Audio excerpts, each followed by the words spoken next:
Función polinómica de grado mayor o igual que 3. Debemos tener en cuenta que para este tipo de funciones solamente realizaremos un gráfico aproximado. Lo veremos con los siguientes ejemplos. En el ejemplo número 1 podemos ver una función de grado 4, de la cual buscaremos su dominio, que son todos los reales, e indicaremos sus raíces y su ordenada al origen. Para el caso de las raíces, lo primero que hacemos es igualar el polinomio a 0 y nos vamos a encontrar que necesitamos buscar mediante Gauss cuáles son los divisores del término independiente y los divisores del coeficiente principal. Una vez identificado esto y el conjunto de posibles raíces, lograremos descubrir que tiene 3 raíces: 1, menos 1/2 y menos 3. Como sabemos, si el polinomio es de grado 4 y encontramos solo 3 raíces, debemos buscar aquella que se repita, para lo cual utilizaremos la regla de Ruffini. Aplicamos la regla de Ruffini con cada una de las raíces y terminamos obteniendo el polinomio menos 2x menos 6. Lo igualamos a 0, despejamos la x y encontramos como raíz menos 3. Nos quedan entonces las 4 raíces indicadas. Tenemos 1, menos 1/2 y menos 3 que aparece 2 veces, es decir, que podremos señalar la multiplicidad de cada una de las raíces. Cuando vimos factoreo, indicamos que la multiplicidad es la cantidad de veces que se repite una raíz, pero esto se ve reflejado en el gráfico de la siguiente manera.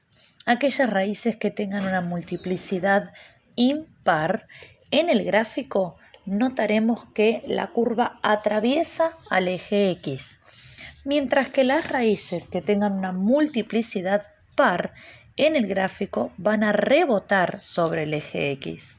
Pero antes de pasar al gráfico, buscaremos analíticamente la ordenada al origen, para lo cual reemplazaremos a la x con 0, realizando la cuenta pertinente, que en este caso nos da 9.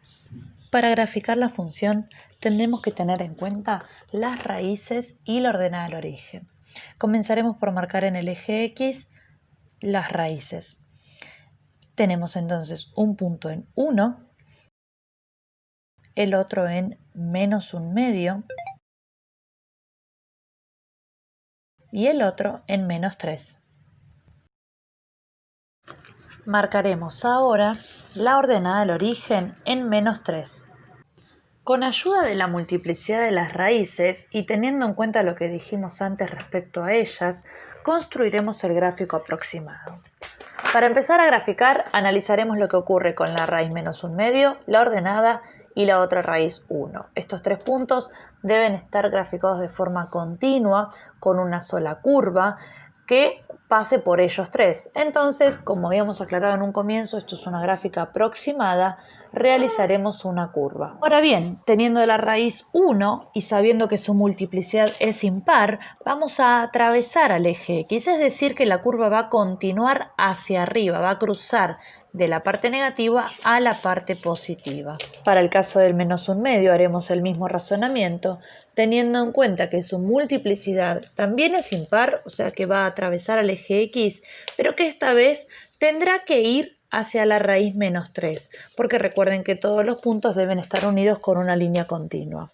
Entonces, graficamos hasta el menos 3.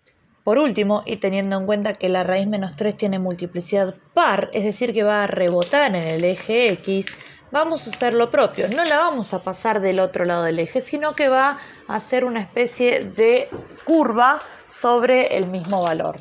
De esta manera nos queda graficada la función. Por último, definiremos sus conjuntos de positividad y de negatividad analizando el gráfico. En este caso, positiva será entre el menos infinito y menos 3, unión menos 3 menos 1/2, unión 1 más infinito. El conjunto de negatividad estará comprendido entre menos 1/2 y 1.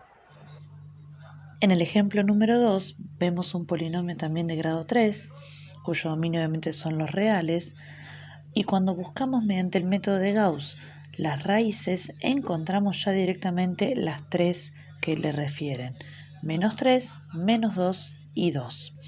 Entonces, cada una de estas raíces tiene multiplicidad simple, no es necesario realizar Ruffini. Buscamos la ordenada al origen y encontramos que es menos 12. Con todos estos elementos vamos a construir el gráfico.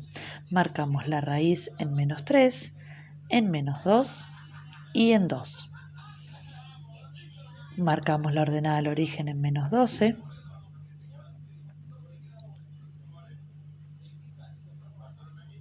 Y ahora sí, como dijimos antes, vamos a unir estos tres puntos que son centrales con una línea punteada, con una línea continua, perdón. Y teniendo en cuenta que la multiplicidad es simple, es decir, que atraviesa, vamos a continuar la curva. Hacemos lo mismo con la raíz menos 2, vamos a pasar para el lado de los positivos, llegando al menos 3 y cruzando hacia abajo porque también es multiplicidad simple. Finalmente vamos a identificar sus conjuntos de positividad y de negatividad. Conjunto de positividad menos 3, menos 2, unión 2 a más infinito. Y conjunto de negatividad de menos infinito a menos 3, unión de menos 2 a 2. De esta manera queda graficada la función. Finalmente vamos a recordar algunas cosas. Lo primero que tenemos que hacer es buscar las raíces y su multiplicidad, recordando que la multiplicidad par implica que rebota, la multiplicidad impar atraviesa. Buscamos la ordenada al origen y realizamos el gráfico aproximado. Cuando nos referimos a gráfico aproximado es porque tenemos que tener en cuenta solo estos elementos. No sabemos a ciencia cierta dónde deja de crecer para pasar a decrecer o viceversa.